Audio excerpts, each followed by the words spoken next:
First of all, I want to give a shout out to both teams, both Portland Trailblazers and the Denver Nuggets. This was an all-time classic playoff game. All right, this was only the second game, I believe, in the history of the playoffs to go four overtimes. The only other contest was back in 1953. All right, when Dwight D. Eisenhower was president of the United States. In fact, that was near the beginning of his presidency. Um, the Korean War hadn't quite ended yet. Um, Bill Russell hadn't arrived to the Boston Celtics yet. He was playing college. He was still in college playing for San Francisco. Wilt Chamberlain was still a teenager. He was 16 years old. I looked at the Boston Celtics roster for that year. All right. Not to be morbid, but the only surviving member of that team is Bob Cousy. All right. Who's 90 years old. Chuck Cooper was on this team. Chuck Cooper was the first African American ever drafted by an NBA team. He was drafted by the Boston Celtics in 1950. That's how long it's been since we had a game go four overtimes. And this was one for the ages. The Portland Trailblazers won by the final score of 140 to 137, and they take a 2-1 lead in this series. And I think that uh, it need to be said, and Ticket TV said this in his live stream, and I'm repeated here, Rodney Hood did indeed save their season. Because if Portland had lost this game, I think it would have been such an emotional and psychological uh, setback and letdown that I think it would have just demoralized them. Okay, to go through all of that in this game, just to lose, it would have just psychologically crushed them. It kind of reminds me like of that scene in The Hustler when Minnesota Fats, played by Jackie Gleason, great pool player, but he could not beat Paul Newman. He just couldn't beat him. And then I just remember it was a scene where he just said, "That's it. That's it. That's it. I give up. I can't beat this guy." That would have probably went through Portland's head had they lost this game. With Denver, I think this takes a lot out of them. And they play again on Sunday. And I have to think that a guy like Jokic, with the shape that he's in, all right, look, the guy's not you could just look at Jokic and tell he's not a guy that's going to be able to run a 40-meter dash, you know what I'm saying? And he's a big man. You got to think that out of all the people on that court, he's going to be the one who's going to be most affected by playing in this particular game. And you could tell that he was really starting to feel the fatigue toward the end. I remember them saying that during the regular season, the most minutes he had played before was a 45-minute game. He played 45 minutes in a game that probably went overtime. I think tonight he played like in 65 minutes. And you could tell that Jokic was starting to feel fatigue. You just look at him out there on the court. He was getting frustrated. Couldn't really get a lot of things going offensively. And also you could tell that Denver as a team was starting to feel fatigued because they were making some mental mistakes out there, turning the ball over, getting sloppy with the ball. One thing I did like as the game progressed, when we went into those overtimes, is as the teams and the players got tired, right? You started noticing they weren't shooting as many threes because your legs start to go. All right. Once you get into overtime, then second overtime, your legs are going. So we got reintroduced to the mid-range jumper, you ladies and gentlemen. We started seeing the mid-range jumper, and it was a beautiful thing. It looked like I was watching basketball back in 2006 and shit. You know what I'm saying? Like when the three-pointer was starting to be taken more, but hey, you still saw guys show the mid-range game and scoring in the paint. You know, um, but Rodney Hood saved their season, man. And this is a point that Ticket made in his video. Like, I have no idea what Terry Stotts was doing out there. Okay, like you're playing Aminu, who you can't knock his hustle, man, and his effort, but the guy only was able to score 6 points in over 40 minutes of play. You know what I'm saying? You know what I'm saying? Just shooting fucking cinder blocks up there, and not bricks, but cinder blocks. And you gotta wonder, like, why the fuck did you have Rodney Hood on the bench that long? Why didn't you put in Rodney Hood and maybe even Seth Curry earlier? He should have did it sooner. Because if you watch this game, you could literally tell. I mean, you could tell that Dame was tiring out, man. You could tell that he was really starting to feel the fatigue. I would say sometime during the second overtime, you could see that he really was becoming fatigued. But one thing I like about Dame Lillard is he's a very cerebral and smart basketball player.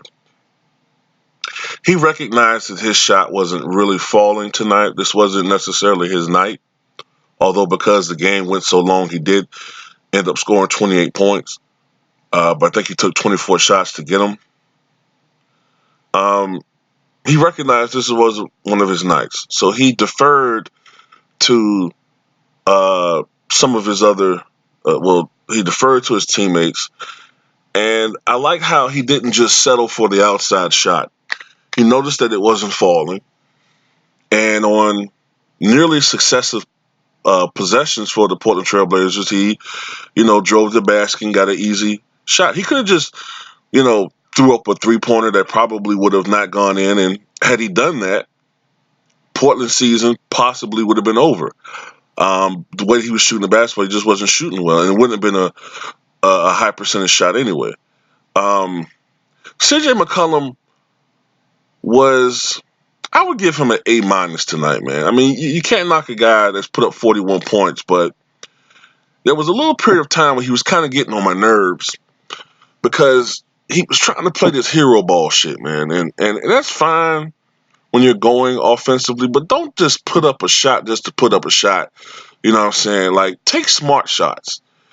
Don't just start throwing up shit because you want to be on some Kobe Bryant like highlight reel and shit, And you could tell that toward the end, fatigue and maybe not the greatest shot selection was starting to take hold with him because at one point in time, I think CJ McCollum was like 10 of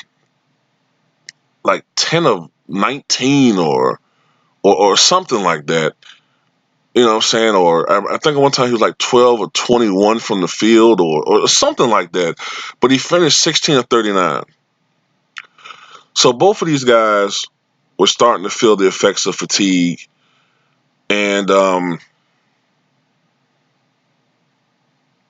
it was finally Terry Stotts put in Rodney Hood, and some of the other guys that were fresher, and they were able to score down the stretch of the game. But Rodney Hood was really sensational, man. Really sensational down the stretch. I think he scored like 19 points in 24 minutes of play. Or was it 24 points in 19 minutes of play? One of the two. But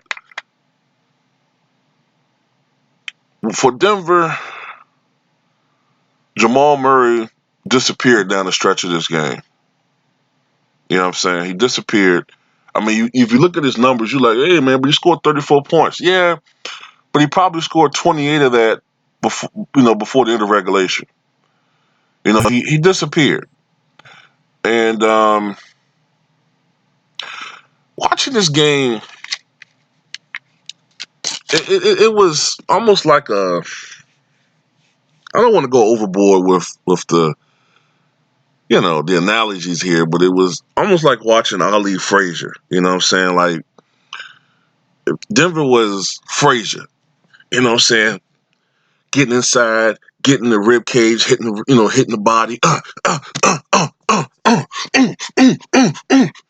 You know what I'm saying? And it looked like Portland was going to go down for the count. You know what I'm saying? At one point in time, you know, Denver was Frazier. Got in that hook. You know what I'm saying? And Portland was down. You think it was over. Portland was, down by 5 points with 30 seconds to go. You think the game was over. Then all of a sudden, Denver has the ball, turn it over.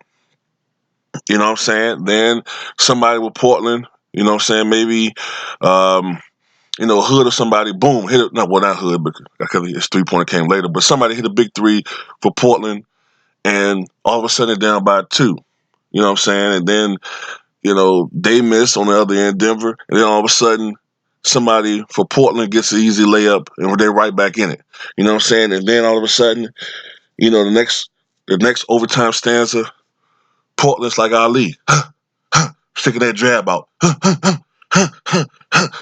They controlling the tempo, dancing on their toes. I'm kind of fast. Keep the cameras on me because I'm kind of fast. And all of a sudden, you think Portland's got it. They up by 6 with a minute and a half to go. Turn the ball over. CJ McCollum do some hero ball shit. Denver comes down, hit a 3. Maybe like Will Barton hit a 3. You know what I'm saying? All of a sudden, it's a 3-point game. Then C.J. McCollum pull up some stupid shit, or Dame might miss. Then on the next end, all of a sudden, you know, Jamal Murray might hit a 3-pointer or something like that. Tie game. You know what I'm saying? That's what was going on, man. It was so enjoyable to watch as a fan, man. And I got to say this, man. I got to say it. Do we really miss LeBron James? Remember how, and this is not hating on him, but I just got to say it. Remember how we kept hearing, well, will the playoffs survive without LeBron James? Like, what are you talking about? Like, what are you talking about? Okay? LeBron James is an exceptional basketball player. But I remember when Michael Jordan retired the first time in the 94 playoffs, yes, ratings were down. But we had some great playoff series that year. Great playoff series. The next year, Michael comes back, all right, and he's in the playoffs, but he gets eliminated in the semis. Okay, and we had the 95 playoffs, to me, is one of the greatest playoff series in the history of the NBA, as far as series is concerned. The NBA will never be up. One player will never be bigger than the league. Okay, not even Michael Jordan. He was not bigger than the league. The league survived without Michael Jordan. It's going to survive without LeBron James. And to be honest with you, as far as coverage is concerned, as far as the sports media, I actually prefer it without LeBron because I don't like hearing, and most basketball fans don't want to just hear about one guy all of the time. If you guys who are LeBron fans want to point the finger as to why he's hated so much, all you have to do is look at the media. Okay? The media shares a lot of blame for that. You don't want to hear about somebody 24/7, okay, 365. It gets annoying. There's a LeBron fatigue factor coming in, okay? And it's kind of a nice break not to hear about him all of the time. The league, as this has been, repeated by Say Less and others, the league needs to do a better job of promoting its other players. And hopefully they can do that during this playoff run. There are other players other than LeBron James. But having said that, shout out to Portland for a terrific victory. And I got to say now, man, at one point I had Denver winning this in 6. Now I'm gonna have to go. I'm gonna have to switch it, man. I think Portland wins game. I think they win game 4. I think they take a 3-1 lead. I think they probably lose game 5, but I think they're gonna win game 6 at home. Um, that's what I'm thinking. But tell me what you guys think, man.